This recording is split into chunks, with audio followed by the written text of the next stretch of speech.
ಜೈ ಹಿಂದ್ ಎಲ್ಲರಿಗೂ ಯೂಟ್ಯೂಬ್ ಕ್ಲಾಸ್ಗೆ ಸ್ವಾಗತವನ್ನು ಕೋರುತ್ತಾ ಈ ಒಂದು ವಿಡಿಯೋದಲ್ಲಿ ನಾನು ಬಹಳಷ್ಟು ಡೌಟ್ಸ್ ಇರುವಂತಹ ಕ್ವಶನ್ಸ್ ಗಳನ್ನ ತಂದೇನೆ, ಅವುಗಳಿಗೆ ಆನ್ಸರ್ ಹೇಳಲಿಕ್ಕೆ ಹೋಗ್ತಾ ಇದ್ದೇನೆ. ಸೊ ಬಹಳಷ್ಟು ವಿದ್ಯಾರ್ಥಿಗಳು ಕಮೆಂಟ್ ಮಾಡ್ತಾ ಇದ್ರು ನನಗೆ ಫಿಸಿಕಲ್ ಮಾತ್ರ ನಡಿತೈತಿ ಅಥವಾ ಅದ್ರ ಜೊತೆಗೆ ಮೆಡಿಕಲ್ ಮತ್ತು ಡಿವಿ ಎರಡು ಆಗ್ತಾವ ಅಂತ ಹೇಳಿ ಅದ್ರ ಬಗ್ಗೆ ಹೇಳ್ತಾ ಇದ್ದೇನೆ. ಅದ್ರ ಜೊತೆಗೆ ಕರ್ನಾಟಕದಲ್ಲಿ ಫಿಸಿಕಲ್ ಸೆಂಟರ್ಗಳು ಎಷ್ಟಿದಾವು ಈಗಾಗಲೇ ಅದ್ರ ಬಗ್ಗೆ ಹೇಳೀನಿ. ಆಮೇಲೆ ಮತ್ತೆ ಏನು ಅಂತಂದ್ರೆ ಈ ಒಂದು ವಿಡಿಯೋದಲ್ಲಿ ನಾನು ಬಹಳಷ್ಟು ವಿದ್ಯಾರ್ಥಿಗಳು ಕೇಳ್ತಾ ಇರುವಂತಹದ್ದು ಗ್ರೌಂಡ್ ಅಥವಾ ರೋಡದಲ್ಲಿ ಓಡಿಸ್ತಾರ. ಸೊ ಇದ್ರ ಬಗ್ಗೆನೂ ಕೂಡ ನಾನು ಈ ಒಂದು ವಿಡಿಯೋದಲ್ಲಿ ಚರ್ಚೆಯನ್ನ ಮಾಡ್ಲಿಕ್ಕೆ ಹೋಗ್ತಾ ಇದ್ದೀನಿ. ಬಹಳಷ್ಟು ವಿದ್ಯಾರ್ಥಿಗಳು ಇದಕ್ಕಿಂತ ಹಿಂದೆ ಒಂದು ವಿಡಿಯೋವನ್ನ ಹಾಕಿದ್ದೆ ನಾನು, ನಮ್ಮ ಟೋಟಲ್ ಭಾರತದಾದ್ಯಂತ 30 ಸೆಂಟರ್ ಗಳನ್ನ ಲಿಸ್ಟ್ ಇರ್ತಕ್ಕಂಥದ್ದು ಬಿಟ್ಟಾರೆ ಅಂತ ಹೇಳಿ. ಸೊ ಅದೇ ರೀತಿ ಇರುವಂತದ್ದು ಆಗಿದೆ. ಬಹಳಷ್ಟು ಜನರು ಈ ವಿಡಿಯೋ ಫೇಕ್ ಇದೆ, ಫೇಕ್ ಈ ರೀತಿ ಮಾಡ್ಬೇಡ್ರಿ ಹಂಗ ಹಿಂಗ ಅಂತ ಹೇಳಿ ಬಹಳಷ್ಟು ಏನೋ ಗೊತ್ತಿಲ್ದೇನೆ ಕಮೆಂಟ್ ಇರ್ತಕ್ಕಂಥದ್ದು ಮಾಡ್ತಾ ಇರ್ತೀರಾ. ನಮ್ಮ ಚಾನೆಲ್ ದಲ್ಲಿ ಮತ್ತು ನಾನು ಇರುವಂತದ್ದು ಯಾವುದು ರಿಯಲ್ ಇರ್ತೈತಿ ಆ ವಿಡಿಯೋಸ್ ಗಳನ್ನ ಮಾತ್ರ ನಾನು ಅಪ್ಲೋಡ್ ಮಾಡ್ತೇನೆ. ಫೇಕ್ ಇರುವಂತದ್ದು ಯಾವುದೇ ರೀತಿ ಇರುವಂತಹ ವಿಡಿಯೋಸ್ ಗಳನ್ನ ನಾನು ಮಾಡ್ಲಿಕ್ಕೆ ಹೋಗಂಗಿಲ್ಲ. ಸೊ ಬೇರೆಯವರು ಮಾಡ್ತಿರಬಹುದು ಮತ್ತೆ ಮಾಡ್ತಾರೆ, ಒಂದು 5-5 ನಿಮಿಷಕ್ಕೆ ಒಂದೊಂದು ನೋಟಿಸ್ ಇರುವಂತದ್ದು ನಿಮ್ಗೆ ತೋರಿಸ್ತಾರೆ. ಬಟ್ ನಾನು ಇರ್ತಕ್ಕಂಥದ್ದು ಆ ರೀತಿ ಮಾಡಂಗಿಲ್ಲ. ನಿಮ್ ಟೈಮ್ ವೇಸ್ಟ್ ಮಾಡಂಗಿಲ್ಲ. ನಿಮ್ ಟೈಮ್ ವೇಸ್ಟ್ ಮಾಡೋದಕ್ಕಿಂತ ನನಗ ಟೈಮ್ ಇರಂಗಿಲ್ಲ ಆ ರೀತಿ ಇರುವಂತಹ ವಿಡಿಯೋಸ್ ಗಳನ್ನ ಮಾಡಿ ವ್ಯೂಸ್ ಇರ್ತಕ್ಕಂಥದ್ದು ಪಡ್ಕೊಳ್ಳಿಕ್ಕೆ. ಸೊ ಹಾಗಾಗಿ ಯಾವುದೇ ರೀತಿ ಇರುವಂತಹ ಜೆನ್ಯೂನ್ ಆಗಿರುವಂತಹ ಇನ್ಫಾರ್ಮೇಶನ್ ಇತ್ತು ಅಂತಂದ್ರೆ ಮಾತ್ರ ನಾನು ಅಪ್ಲೋಡ್ ಮಾಡಿರ್ತೇನೆ. ಬಹಳಷ್ಟು ವಿದ್ಯಾರ್ಥಿಗಳು ರಾಂಗ್ ಆಗಿ ಕಮೆಂಟ್ ಇರ್ತಕ್ಕಂಥದ್ದು ಮಾಡ್ತಾ ಇದ್ದಾರೆ. ಸೊ ನೋಡಿ ಕಮೆಂಟ್ ಇರ್ತಕ್ಕಂಥದ್ದು ಮಾಡ್ರಿ. ನನಗೆ ಗೊತ್ತಿರುವಂತದ್ದನ್ನೇ ರಿಯಲ್ ಇರ್ತಕ್ಕಂಥದ್ದು ಮಾಹಿತಿ ಇರುವಂತದ್ದು ನಿಮ್ಗೆ ಮುಟ್ಟಿಸುವಂತಹ ಪ್ರಯತ್ನ ನಾನು ಮಾಡ್ಲಿಕ್ಕೆ ಹೋಗ್ತಾ ಇದ್ದೇನೆ. ಓಕೆ, ಬಹಳಷ್ಟು ಏನು ಅಂತಂದ್ರೆ ಕ್ವಶನ್ಸ್ ಗಳಿದಾವೆ, ಅವುಗಳನ್ನ ನಾವು ನೋಡ್ತಾ ಹೋಗೋಣ. ನಿಮ್ಮ ಡೌಟ್ಸ್ ಗಳು ಇರ್ತಕ್ಕಂಥದ್ದು ಕ್ಲಿಯರ್ ಆಗ್ತವೆ. 2025-26 ಅಂದ್ರೆ 2025ರಲ್ಲಿ ನೆಕ್ಸ್ಟ್ ಇರುವಂತದ್ದು ನವೆಂಬರ್ ದಲ್ಲಿ ಕಾಲ್ಫಾರ್ಮ್ ಆಗ್ಲಿಕ್ಕೆ ಹೋಗ್ತಾ ಇದೆ. ಇದು ಆಕ್ಚುಲಿ 2026ರ ಒಂದು ವೇಕೆನ್ಸಿ ಇರುವಂತದ್ದು ಆಗ್ಲಿಕ್ಕೆ ಹೋಗ್ತಾ ಇದೆ. ಈಗ ನೆಕ್ಸ್ಟ್ ಕಾಲ್ಫಾರ್ಮ್ ಆಗುತ್ತೆ. ಆ ಒಂದು ಎಕ್ಸಾಮ್ ಗೆ ತಯಾರಿ ನಡೆಸುವಂತಹ ಎಲ್ಲ ಅಭ್ಯರ್ಥಿಗಳಿಗೆ ಕನ್ನಡ ಭಾಷೆಯಲ್ಲಿ ನಿಮ್ಗೆ ಕಂಪ್ಲೀಟ್ ಆಗಿರುವಂತಹ ಒಂದು ಕೋರ್ಸ್ ಅವೈಲೇಬಲ್ ಐತಿ ನಮ್ಮಲ್ಲಿ. ಈ ಒಂದು ಕೋರ್ಸ್ ಇರುವಂತದ್ದು ಆಫರ್ ಫೀಸ್ ದಲ್ಲಿ ನಿಮ್ಗೆ 1800 rupees ಅಲ್ಲಿ ಕಂಪ್ಲೀಟ್ ಪ್ಯಾಕೇಜ್ ಸಿಗ್ತಾ ಇದೆ. ಈ ಒಂದು ಪ್ಯಾಕೇಜ್ ಅಲ್ಲಿ ನಿಮ್ಗೆ ಎಲ್ಲ ಸಬ್ಜೆಕ್ಟ್ ಗಳ ರೆಕಾರ್ಡೆಡ್ ಕ್ಲಾಸಸ್ ಗಳು ಇರ್ತಾ ಇದಾವೆ. ಇದರಲ್ಲಿ ನಿಮ್ಗೆ ಜಿಕೆ, ಮ್ಯಾಥ್ಸ್, ರೀಸನಿಂಗ್, ಇಂಗ್ಲಿಷ್ ಆಮೇಲೆ ಹಿಂದಿ ಈ ಎಲ್ಲಾ ಕ್ಲಾಸಸ್ ಗಳು ಇರುವಂತದ್ದು ನಿಮ್ಗೆ ಈ ಪ್ಯಾಕೇಜ್ ಅಲ್ಲಿ ಸಿಗ್ತಾ ಇದಾವೆ. ರೆಕಾರ್ಡೆಡ್ ಕ್ಲಾಸಸ್ ಗಳು ಚಾಪ್ಟರ್ ವೈಸ್ ಇರ್ತಾ ಇದಾವೆ. ಅದ್ರ ಜೊತೆಗೆ PDF notes, mock test, previous year question paper, proper ಆಗಿರುವಂತಹ ಗೈಡೆನ್ಸ್ ಎಲ್ಲವೂ ಕೂಡ ನಿಮ್ಗೆ ಈ ಪ್ಯಾಕೇಜ್ ಅಲ್ಲಿ ಸಿಗ್ತಾ ಇದೆ. ಈ ಪ್ಯಾಕೇಜ್ ಅನ್ನ ತೆಗೆದುಕೊಂಡು ನೀವು ನಿಮ್ಮ ಮನೆಯಲ್ಲಿ ಕೂತುಕೊಂಡು ನೀವು ನಿಮ್ಮ ತಯಾರಿಯನ್ನ ಒಳ್ಳೆ ರೀತಿಯಿಂದ ನಡೆಸಬಹುದಾಗಿದೆ. ಸೊ ಹೆಚ್ಚಿನ ಮಾಹಿತಿಗಾಗಿ ನೀವು ಕಾಂಟ್ಯಾಕ್ಟ್ ಮಾಡಬಹುದು. 8861927838 ನಂಬರ್ಗೆ ಕಾಂಟ್ಯಾಕ್ಟ್ ಮಾಡ್ರಿ. ಹೆಚ್ಚಿನ ಮಾಹಿತಿ ಪಡ್ಕೊಳ್ರಿ, ಬೇಗನೆ ಜಾಯ್ನ್ ಆಗ್ರಿ. ಅಪ್ಲಿಕೇಶನ್ ಬರೋದಕ್ಕಿಂತ ಮುಂಚೆ ಸಿಲೆಬಸ್ ಇರುವಂತದ್ದು ಯಾರು ಮುಗಿಸ್ತೀರಿ ಅವ್ರದ್ದು ಸೆಲೆಕ್ಷನ್ ಆಗ್ತತಿ. ಅಪ್ಲಿಕೇಶನ್ ಬಂದ ಮೇಲೆ ನಾನು ಸ್ಟಡಿ ಮಾಡ್ತೀನಿ ಅಂತಂದ್ರೆ ಆಗಂಗಿಲ್ಲ, ಅವ್ರದ್ದು ಸೆಲೆಕ್ಷನ್ ಕೂಡ ಆಗಂಗಿಲ್ಲ. ಈಗಾಗಲೇ ಈ ಒಂದು ನಾನು ನಿಮ್ಗೆ ತೋರಿಸಿದ್ದೆ ಹಿಂದಿನ ಒಂದು ವಿಡಿಯೋದಲ್ಲಿ ಈ ಸೆಂಟರ್ಸ್ ಗಳ ಇದು ಏನು ಅಂತಂದ್ರೆ ನಮ್ಮ ಭಾರತದಾದ್ಯಂತ ಎಲ್ಲಿ ಸೆಂಟರ್ಸ್ ಗಳಿದಾವೆ, ಎಷ್ಟು ವಿದ್ಯಾರ್ಥಿಗಳು ಯಾವ ಡೇಟ್ ದಿಂದ ಯಾವ ಡೇಟ್ ವರೆಗೆ ಮೇಲ್ ಫಿಮೇಲ್ ಫಿಸಿಕಲ್ ನಡೀತೈತೆ ಅಂತ ಹೇಳಿ ಒಂದು ನೋಟಿಸ್ ಬಂದಿತ್ತು. ಇದು ರಿಯಲ್ ಆಗಿರುವಂತಹ ನೋಟಿಸ್ ಇದೆ. ನಮ್ಮ ಕರ್ನಾಟಕದಲ್ಲಿ ಬೆಂಗಳೂರಲ್ಲಿ BSF ಕರಹಳ್ಳಿ ಅಂತ ಏನಿದೆ, ಸೊ ಅಲ್ಲಿ ಮಾತ್ರ ಅಭ್ಯರ್ಥಿಗಳಿಗೆ ಫಿಸಿಕಲ್ ಇರುವಂತದ್ದು ನಡೀತಾ ಇದೆ. ಅಂದ್ರೆ ಮೊದಲು ಬೆಳಗಾವದಲ್ಲಿ ಇತ್ತು, ಬೆಂಗಳೂರಲ್ಲಿ 2 ಇದ್ದು, ಮೈಸೂರಲ್ಲಿ ಒಂದಿತ್ತು. ಬಟ್ ಈ ಸಲ ಒಂದೇ ಇರುವಂತದ್ದು ಮಾಡ್ಯಾರೆ. ಇದರ ಬಗ್ಗೆನೂ ಕೂಡ ನಾನು ಹೇಳಿದ್ದೆ ಇಲ್ಲಿ. BSF ಕರಹಳ್ಳಿ ಬೆಂಗಳೂರಲ್ಲಿ ನಿಮ್ದ ಫಿಸಿಕಲ್ ನಡೀತೈತಿ. ಮೇಲ್ ಕ್ಯಾಂಡಿಡೇಟ್ಸ್ 8940. ಇನ್ನೊಂದು ಬಹಳ ಜನ ಕಾಮೆಂಟ್ ಮಾಡಿದ್ರು ನನಗೆ, ಇದು ಫೇಕ್ ಇದೆ ಅಂತೇಳಿ. ಇದು ಏನು ಡಾಟಾ ಇದೆ ಇದು ಫೇಕ್ ಇದೆ ಅಂತೇಳಿ. ನೋಡ್ರಿ, ನೀವು ಏನ್ ಮಾಡಕತ್ತೀರಿ ಅಂತಂದ್ರ ಎಷ್ಟು ಪೋಸ್ಟ್ ಗಳಿದಾವಲ್ಲ ಅದನ್ನ ಏನ್ ಮಾಡಕತ್ತೀರಿ ಇಂಟು 8 ಮಾಡಕತ್ತೀರಿ, ಅದ್ರ 8 ಗುಣ ಮಾಡಕತ್ತೀರಿ. ಬಟ್ ಆ ರೀತಿ ಇರಂಗಿಲ್ಲ, ಅದು ಎಕ್ಸಾಕ್ಟ್ ಅಷ್ಟೇ ಇರ್ತಕ್ಕಂಥದ್ದು ಇರಂಗಿಲ್ಲ. ಹಾಗಾಗಿ ಇಲ್ಲಿ ಏನು ಆಫೀಸಿಯಲ್ಲಿ ಅವ್ರು ಹೇಳ್ಯಾರ, ಇಷ್ಟ ಜನ ಇರ್ತಕ್ಕಂಥದ್ದು ಫಿಸಿಕಲ್ ಗೆ ಅಟೆಂಡ್ ಆಗ್ಲಿಕ್ಕೆ ಫಿಸಿಕಲ್ ಇರ್ತಕ್ಕಂಥದ್ದು ಕ್ವಾಲಿಫೈ ಆಗ್ಯಾರ. ನಮ್ಮ ಕರ್ನಾಟಕದಲ್ಲಿ ಮೇಲ್ ಕ್ಯಾಂಡಿಡೇಟ್ಸ್ 8940 ಜನ ಇದ್ದಾರೆ. ಇವ್ರದ್ದು ಫಿಸಿಕಲ್ 20 ಆಗಸ್ಟ್ದಿಂದ 28 ಆಗಸ್ಟ್ ವರೆಗೆ ನಡೀತಾ ಇದೆ. ಅದೇ ರೀತಿ ಫಿಮೇಲ್ ಕ್ಯಾಂಡಿಡೇಟ್ಸ್ ಗಳು ಓನ್ಲಿ 1013 ಜನ ಕ್ವಾಲಿಫೈ ಆಗ್ಯಾರೆ. 1013 ಜನ ಏನು ಅಂತಂದ್ರೆ ಫಿಸಿಕಲ್ ನಡೀತೈತಿ. ಇದು ಒಂದು ದಿವಸ ಮಾತ್ರ ಇದೆ ಫಿಮೇಲ್ ಕ್ಯಾಂಡಿಡೇಟ್ಸ್ ಗಳಿಗೆ 29/8/2025ಕ್ಕೆ. ಓಕೆ, ಟೋಟಲ್ ಆಗಿ ಈ ರೀತಿ 9953 ಜನ ಕ್ವಾಲಿಫೈ ಆಗ್ಯಾರೆ ಫಿಸಿಕಲ್ಗೆ. ಫಿಸಿಕಲ್ ಒಳ್ಳೆ ರೀತಿಯಿಂದ ಮಾಡ್ರಿ. RFID ಕಂಪಲ್ಸರಿ ಈ ಸಲ ಆಗ್ಲಿಕ್ಕೆ ಹೋಗ್ತಾ ಇದೆ. ಈಗ ನೋಡ್ರಿ ಇಲ್ಲಿ ಕೆಲವೊಂದಿಷ್ಟು ಕ್ವಶನ್ಸ್ ಗಳು ನಾನು ಕಮೆಂಟ್ ಮಾಡಿರುವಂತಹ ಅಭ್ಯರ್ಥಿಗಳಿಗೆ ಈ ತಂದೆನ್ ನಾನು ಇಲ್ಲಿ. ಕರ್ನಾಟಕದಲ್ಲಿ ಫಿಸಿಕಲ್ ಸೆಂಟರ್ ಒಂದೇ ಇದೆಯಾ? ಹೌದು, ಒಂದೇ ಒಂದು ಇರ್ತಕ್ಕಂಥದ್ದು ಫಿಸಿಕಲ್ ಸೆಂಟರ್ ಇದೆ. ಅದು ಕೂಡ ಬೆಂಗಳೂರು ಕರಾವಳಿದಲ್ಲಿದೆ. ಅಲ್ಲೇ ಎಲ್ಲರೂ ಹೋಗ್ಬೇಕಾಗತ್ತೆ.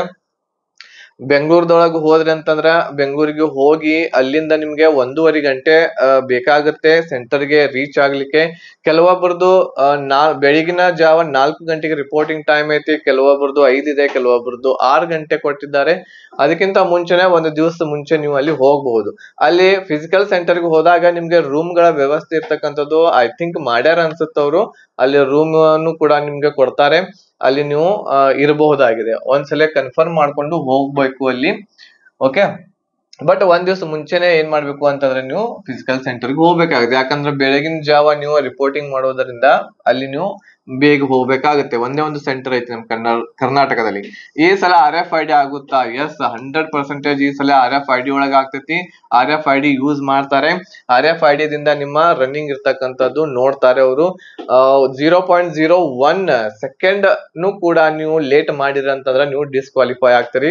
ಅಲ್ಲಿ ಏನ್ ಮಷಿನ್ಸ್ ಗಳು ಇರ್ತಾವೆ ಅದರಲ್ಲಿ ತೋರಿಸಿ ಬಿಡ್ತೈತಿ. ಸೊ ಹಾಗಾಗಿ ರನ್ನಿಂಗ್ ಇರುವಂತದ್ದು ಬಹಳ ಪರ್ಫೆಕ್ಟ್ ಆಗಿ ಮಾಡ್ಬೇಕಾಗಿರುವಂತದ್ದು. ನೀವು ಮೇಲ್ ಕ್ಯಾಂಡಿಡೇಟ್ಸ್ ಗಳು 5 ಕಿಲೋಮೀಟರ್ ಓಡಬೇಕಾಗಿರ್ತೈತಿ 24 ನಿಮಿಷದಲ್ಲಿ. ಬಟ್ ನೀವು ಇಲ್ಲಿ 23 ನಿಮಿಷ ಪ್ರಾಕ್ಟೀಸ್ ಮಾಡಿ ಹೋಗ್ಬೇಕು. ಅದೇ ರೀತಿ ಫಿಮೇಲ್ ಕ್ಯಾಂಡಿಡೇಟ್ಸ್ ಗಳು 1.6 ಕಿಲೋಮೀಟರ್ ಓಡಬೇಕಾಗಿರ್ತೈತಿ 8.5 ನಿಮಿಷದಲ್ಲಿ. ಬಟ್ ಫಿಮೇಲ್ ಕ್ಯಾಂಡಿಡೇಟ್ಸ್ ಗಳು 7.5 ನಿಮಿಷದಲ್ಲಿ ಇಲ್ಲಿ ಪ್ರಾಕ್ಟೀಸ್ ಮಾಡಿ ಹೋದ್ರೆ ಮಾತ್ರ ಅಲ್ಲಿ ಕರೆಕ್ಟ್ ಆಗಿ ನಿಮ್ದು ಆಗತ್ತೆ. ನೆಕ್ಸ್ಟ್ ನೋಡ್ರಿ, ಕಟ್ ಆಫ್ ಇನ್ನು ಎಷ್ಟು ಬರ್ತಾವೆ? ಕಟ್ ಆಫ್ ನೋಡ್ರಿ ಇನ್ನು ಬರ್ತಾವೆ. ಕಟ್ ಆಫ್ ಇದು ಫಿಸಿಕಲ್ ಕಟ್ ಆಫ್ ಆಯ್ತು. ನೆಕ್ಸ್ಟ್ ಇರ್ತಕ್ಕಂಥದ್ದು ಮೆಡಿಕಲ್ ಕಟ್ ಆಫ್ 1 ಬರ್ತಾ ಇದೆ. ಮೆಡಿಕಲ್ ಕಟ್ ಆಫ್ 1 ಬರ್ತೈತಿ. ಈಗ ಇದಾದ್ಮೇಲೆ ನೆಕ್ಸ್ಟ್ ಫೈನಲ್ ಕಟ್ ಆಫ್. ಇನ್ನು 2 ಕಟ್ ಆಫ್ ಗಳು ಬರ್ತಾವೆ. ಫೈನಲ್ ಕಟ್ ಆಫ್ ಇನ್ನು 2 ಕಟ್ ಆಫ್ ಗಳು ಬರ್ತಾ ಇದಾವೆ. ಈ 2 ಕಟ್ ಆಫ್ ಗಳು ನೋಡ್ರಿ, ಮೆಡಿಕಲ್ ಕಟ್ ಆಫ್ ಇರ್ತಕ್ಕಂಥ ಒಂದ್ ಸ್ವಲ್ಪ ಹೆಚ್ಚಾಗ್ತೈತಿ. ಆಮೇಲೆ ಫೈನಲ್ ಕಟ್ ಆಫ್ ಹೆಚ್ಚಾಗ್ಬಹುದು ಅಥವಾ ಇಲ್ಲ. ಸೊ ಹೆದರುವಂತ ಅವಶ್ಯಕತೆ ಇಲ್ಲ, ಹೆಚ್ಚೇನ್ ಆಗಂಗಿಲ್ಲ. ಬಟ್ ನೀವು ಕ್ವಾಲಿಫೈ ಮಾಡಿರ ಅಂತಂದ್ರ ಫಿಸಿಕಲ್ ರನ್ನಿಂಗ್ 100% ನಿಮ್ದು ಮೆಡಿಕಲ್ ದೊಳಗೆ ಬಂದೇ ಬರ್ತೈತಿ. Okay, right. ನೆಕ್ಸ್ಟ್ ನೋಡ್ರಿ, ಫೈನಲ್ ಕಟ್ ಆಫ್ ಕರ್ನಾಟಕ ಎಷ್ಟು ಅಂತ ಬಹಳ ಜನ ಕೇಳಾಕತ್ತಾರೆ. ಈಗಾಗಲೇ ಒಂದು ವಿಡಿಯೋವನ್ನು ನಾನು ಮಾಡಿ ಹಾಕೇನಿ. ಫೈನಲ್ ಕಟ್ ಆಫ್ ಏನಾಗಬಹುದು ನಮ್ಮ ಕರ್ನಾಟಕದ ಅಂತ ಹೇಳಿ, ಮೇಲ್ ಮತ್ತು ಫಿಮೇಲ್ ಅದು. ಆದ್ರೂ ಕೂಡ ಇನ್ನೊಂದ್ ಸ್ವಲ್ಪ ನಾನು ಅದ್ರ ಬಗ್ಗೆ ರಿವ್ಯೂ ಮಾಡಿ ಒಂದು ವಿಡಿಯೋವನ್ನ ಹಾಕ್ತೇನೆ. ಬಟ್ ಈಗ ಹೇಳಂಗಿಲ್ಲ ನಾನು ಫೈನಲ್ ಕಟ್ ಆಫ್ ಎಷ್ಟು ಆಗ್ತೈತೆ ಅಂತ. ಮುಂದೆ ಇರ್ತಕ್ಕಂಥದ್ದು ಅದ್ರ ಬಗ್ಗೆ ನಾನು ಹೇಳ್ತೇನೆ. ವಿಡಿಯೋ ಇರ್ತಕ್ಕಂಥದ್ದು ಒಂದು ಅಪ್ಲೋಡ್ ಮಾಡ್ತೇನೆ. ಅದ್ರ ಸಲುವಾಗಿನ ನಮ್ಮ ವಿಡಿಯೋಸ್ ಅನ್ನ ನೋಡ್ಕೋಬೇಕು ಅಂತಂದ್ರೆ ನೀವು ನಮ್ಮ ಚಾನೆಲ್ ಅನ್ನ ಸಬ್ಸ್ಕ್ರೈಬ್ ಮಾಡ್ರಿ. ಆಮೇಲೆ ಬೆಲ್ ಐಕನ್ ಅನ್ನು ಸಹ ಕ್ಲಿಕ್ ಮಾಡಿ ಇಟ್ಕೊಡ್ರಿ. ಯಾಕಂತಂದ್ರೆ ನಾವು ವಿಡಿಯೋ ಹಾಕಿದ ತಕ್ಷಣ, ಅಪ್ಲೋಡ್ ಮಾಡಿದ ತಕ್ಷಣ ನಿಮ್ಮ ಮೊಬೈಲ್ಗೆ ಒಂದು ಮೆಸೇಜ್ ಬರ್ತೈತಿ, ನೋಟಿಫಿಕೇಶನ್ ಬರ್ತೈತಿ. ಅಲ್ಲಿ ನೀವು ಆ ಒಂದು ವಿಡಿಯೋವನ್ನ ನೋಡಬಹುದು. ಇದಾದ್ಮೇಲೆ ಗ್ರೌಂಡ್ ಅಥವಾ ರೋಡ್ ದಲ್ಲಿ ಓಡಿಸ್ತಾರ ಅಂತ ಫಿಸಿಕಲ್ ಅಂತ ಬಹಳ ಜನ ಕೇಳಾಕತ್ತಿದ್ರು. ನೋಡ್ರಿ, ಆಕ್ಚುಲಿ ಇದು ಒಂದು BSF ಏನಿದೆ ಅಲ್ಲಿ ಒಂದು ಕ್ಯಾಂಪಸ್ ಐತಿ. ಅದು ಒಂದು ಕ್ಯಾಂಪಸ್. ಸೊ ಈ ಕ್ಯಾಂಪಸ್ ದೊಳಗೆ ನೀವು ಹೋದ್ರಿ ಅಂತಂದ್ರ ಆಕ್ಚುಲಿ ಅಲ್ಲಿ ಕ್ಯಾಂಪಸ್ ಏನು ಒಂದಿದೆ, ಈ ಕ್ಯಾಂಪಸ್ ಒಂದು ರೌಂಡ್ ಹಾಕಿರ ಅಂತಂದ್ರ 5 ಕಿಲೋಮೀಟರ್ ಆಗ್ತೈತಿ. ಒಂದು ಕ್ಯಾಂಪಸ್ ಏನೈತಲ್ಲ ಆ ಕ್ಯಾಂಪಸ್ ಒಂದು ರೌಂಡ್ ಹಾಕಿರಂತಂದ್ರ 5 ಕಿಲೋಮೀಟರ್ ಆಗ್ತೈತಿ. ಬಟ್ ಅಲ್ಲಿ ಕಚ್ಚಾ ರೋಡ್ ಇರೋದರಿಂದ ಒಂದ್ ಸ್ವಲ್ಪ ಕೇರ್ಫುಲ್ ಆಗಿ ನೀವು ಓಡಬೇಕಾಗತ್ತೆ. ಆಮೇಲೆ ಏರ್ ಇದೆ, ಆಮೇಲೆ ಇಳಿಜಾರು ಕೂಡ ಇದೆ. ಸೊ ಹಾಗಾಗಿ ಒಂದ್ ಸ್ವಲ್ಪ ವೇರಿಯೇಷನ್ ಆಗ್ತೈತಿ. ಅದ್ರ ಸಲುವಾಗಿ ನಾನು ನಿಮಗೆ ಹೇಳಿನಿ ಏನು ಅಂತಂದ್ರೆ 23 ನಿಮಿಷದಲ್ಲಿ ಇಲ್ಲಿ ಪ್ರಾಕ್ಟೀಸ್ ಮಾಡ್ಬೇಕು ನೀವು 5 ಕಿಲೋಮೀಟರ್. ಆಮೇಲೆ ಫಿಮೇಲ್ ಕ್ಯಾಂಡಿಡೇಟ್ಸ್ 7.5 ನಿಮಿಷದಲ್ಲಿ ಇಲ್ಲಿ ಪ್ರಾಕ್ಟೀಸ್ ಮಾಡ್ರಂದ್ರೆ ಇಲ್ಲಿ ಕ್ಯಾಂಪಸ್ ಒಳಗೆ ಕರೆಕ್ಟ್ ಆಗ್ತೈತಿ ಅದು. ಯಾಕಂತಂದ್ರೆ ಏರ್ ಇತ್ತು ಅಂತಂದ್ರೆ ನಮ್ಮ ಸ್ಪೀಡ್ ಏನಾಗ್ತೈತಿ, ಕಡಿಮೆ ಆಗ್ತೈತಿ. ದನಿಯು ಕೂಡ ಬಹಳಷ್ಟು ಆಗ್ತೈತಿ. ಏರು ಮತ್ತ ಇಳಿ ಇರೋದರಿಂದ ಅಲ್ಲಿ ವೇರಿಯೇಷನ್ ಆಗ್ತೈತಿ ಟೈಮ್ ದೊಳಗ. ಹಾಗಾಗಿ ಕ್ಯಾಂಪಸ್ ಪೂರ್ತಿ ಒಂದು ರೌಂಡ್ ಹೊಡೆದ್ರಿ ಅಂತಂದ್ರ 5 ಕಿಲೋಮೀಟರ್ ಆಗ್ತೈತಿ ಇದು. ಆಮೇಲೆ ಬಹುಶಃ ಫಿಮೇಲ್ ಕ್ಯಾಂಡಿಡೇಟ್ಸ್ ಗಳಿಗೆ ಏನಾದ್ರು ಅಲ್ಲಿ ಮಾರ್ಕ್ ಮಾಡಿರಬಹುದು ಒಂದು ಸಿಂಪಲ್ ಆಗಿ ಅಷ್ಟೇ. ಗ್ರೌಂಡ್ ಒಳಗನ 400 ಮೀಟರ್ದ ಒಂದು ರೌಂಡ್ ಈ ರೀತಿ ಅಲ್ಲೇ ರೌಂಡ್ ಇರ್ತಕ್ಕಂಥದ್ದು ಫಿಮೇಲ್ ಕ್ಯಾಂಡಿಡೇಟ್ಸ್ ಗಳಿಗೆ ಓಡಿಸಬಹುದು. ಓಕೆ, ಇದು ಕ್ಲಿಯರ್ ಆಯ್ತು. ರೋಡ್ ಒಳಗೆ ಓಡ್ಸಂಗಿಲ್ಲ, ಕ್ಯಾಂಪಸ್ ಒಳಗನ ಓಡ್ಬೇಕಾಗತ್ ನೀವು. ನೆಕ್ಸ್ಟ್ ಫಿಸಿಕಲ್ ಜೊತೆ ಮೆಡಿಕಲ್ ಅಥವಾ DV ಆಗ್ತೈತೆ? ಇಲ್ಲ, ಈ ಸಲ ಓನ್ಲಿ ಫಿಸಿಕಲ್ ಆಗ್ತೈತಿ. ಎಲ್ಲರೂ ತಿಳ್ಕೊಡ್ರಿ. ಬಹಳ ಜನ ಕಾಮೆಂಟ್ ಮಾಡಕತ್ತಿದ್ರಿ ಫಿಸಿಕಲ್ ಮತ್ತು ಮೆಡಿಕಲ್ ಎರಡು ಒಮ್ಮೆ ಆಗ್ತಾವ ಏನಂತೇಳಿ. ಆಗಂಗಿಲ್ಲ, ಈ ಸಲ ಫಿಸಿಕಲ್ ಮಾತ್ರ ಇರ್ತೈತಿ. ಮೊದಲನೇದಾಗಿ ನೀವು ಎಂಟರ್ ಆದ ತಕ್ಷಣ ನಿಮ್ದು ಹೈಟ್ ವೇಟ್ ಚೆಕ್ ಮಾಡ್ತಾರೆ.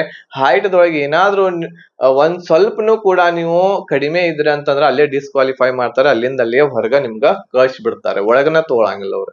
ಆಮೇಲೆ ಯಾರ್ದು ಕ್ವಾಲಿಫೈ ಆಗ್ತೈತಿ ಅವ್ರಿಗೊಂದು ಬ್ಯಾಚ್ ಕೊಡ್ತಾರೆ, ಒಂದು ನಂಬರ್ ಕೊಡ್ತಾರೆ, ನೀವು ಒಳಗೆ ಎಂಟ್ರಿ ಆಗಿ ರನ್ನಿಂಗ್ ಮಾಡ್ಲಿಕ್ಕೆ ಹೋಗ್ತೀರಾ.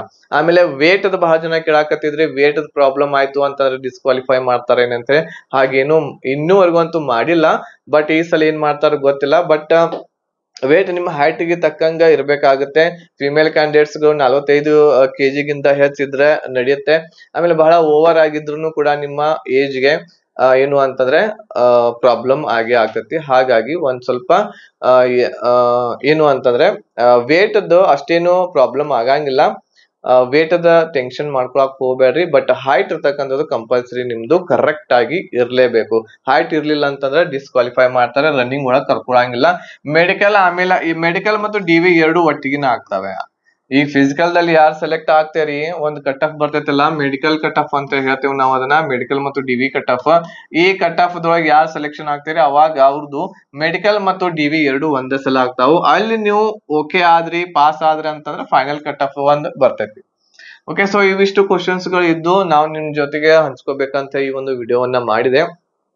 ಆಮೇಲೆ ಫೇಕ್ ಅನ್ನೋರ್ಗೆ ಗೊತ್ತಾಗಿರಬಹುದು, ಈಗ ರಿಯಲ್ ಇದೆ. ಆಮೇಲೆ ಏನು ಅಂತಂದ್ರೆ ಅಡ್ಮಿಟ್ ಕಾರ್ಡ್ ಕೂಡ ಬಿಟ್ಟಿದ್ದಾರೆ. ಎಲ್ಲರೂ ಅಡ್ಮಿಟ್ ಕಾರ್ಡ್ ಅನ್ನ ನೋಡ್ರಿ.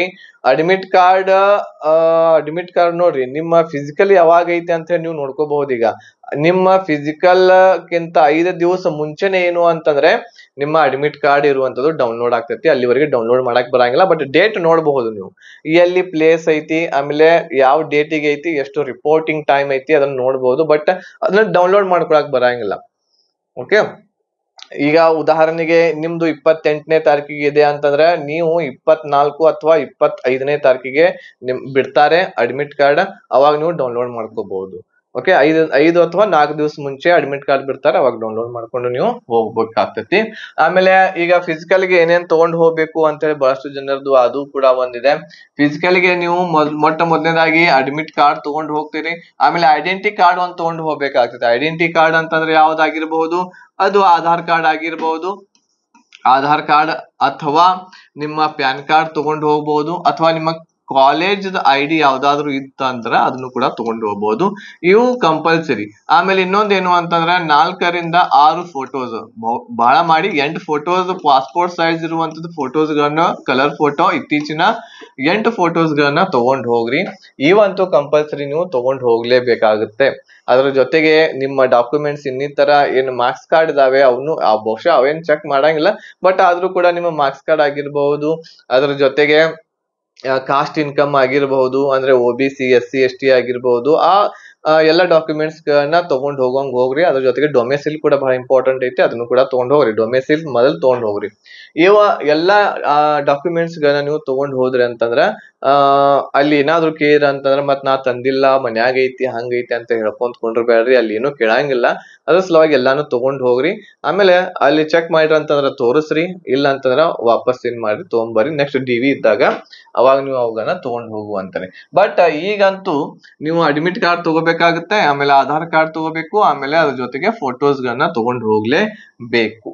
ಓಕೆ, ಅದ್ರ ಜೊತೆಗೆ ಮಾರ್ಕ್ಸ್ ಕಾರ್ಡ್ ತಗೊಂಡ್ ಹೋಗ್ರಿ. ಆಮೇಲೆ ಯಾವ್ದು ಡೊಮೆಸಿಲ್ ಮತ್ತು ಕಾಸ್ಟ್ ಇನ್ಕಮ್ ಅದನ್ನು ಕೂಡ ತಗೊಂಡ್ ಹೋಗ್ರಿ. ಓಕೆ, ಇವಿಷ್ಟು ಮಾಹಿತಿ ನಾನು ನಿಮ್ಗೆ ಈ ಒಂದು ವಿಡಿಯೋದಲ್ಲಿ ಹೇಳಿದೆ. ಈ ಮಾಹಿತಿ ನಿಮ್ಗೆ ಇಷ್ಟ ಆಗಿತ್ತು ಅಂತಂದ್ರೆ ಲೈಕ್ ಮಾಡ್ರಿ, ಶೇರ್ ಮಾಡ್ರಿ, ಮತ್ತು ನಿಮ್ಮ ಎಲ್ಲ ಫ್ರೆಂಡ್ಸ್ ಗಳಿಗೆ ತಿಳಿಸ್ರಿ ಅಂತ ಹೇಳ್ತಾ ಈ ವಿಡಿಯೋವನ್ನ ಆದಷ್ಟು ಎಲ್ಲರಿಗೂ ಕೂಡ ಶೇರ್ ಮಾಡ್ರಿ. ಆಮೇಲೆ ಕಟ್ ಆಫ್ ವಿಡಿಯೋ ಒಂದು ಹಾಕ್ತೇನೆ ನಾನು ಆಕ್ಚುಲಿ ಎಷ್ಟು ಕಟ್ ಆಫ್ ವಿಡಿಯೋಸ್ ಗಳನ್ನ ಹಾಕೇನಿ, 1 ರಿಂದ 2 ಮಾರ್ಕ್ಸ್ ಹೆಚ್ಚು ಕಡಿಮೆ ಆಗ್ತಾವ ಅಷ್ಟೇ. ಬಟ್ ಬಹಳಷ್ಟು ವೇರಿಯೇಷನ್ ಅಂತೂ ಆಗಂಗಿಲ್ಲ. ಹಾಗಾಗಿ ವೇಟ್ ಮಾಡ್ರಿ, ಚಾನೆಲ್ ಅನ್ನು ಸಬ್ಸ್ಕ್ರೈಬ್ ಮಾಡಿ ಇಟ್ಕೊಳ್ರಿ. ವಿಡಿಯೋಸ್ ಅಪ್ಲೋಡ್ ಮಾಡಿದ ತಕ್ಷಣ ನಿಮ್ಮ ಮೊಬೈಲ್ಗೆ ನೋಟಿಫಿಕೇಶನ್ ಬರುತ್ತೆ. ಓಕೆ, ಧನ್ಯವಾದಗಳು. ಜೈ ಹಿಂದ್.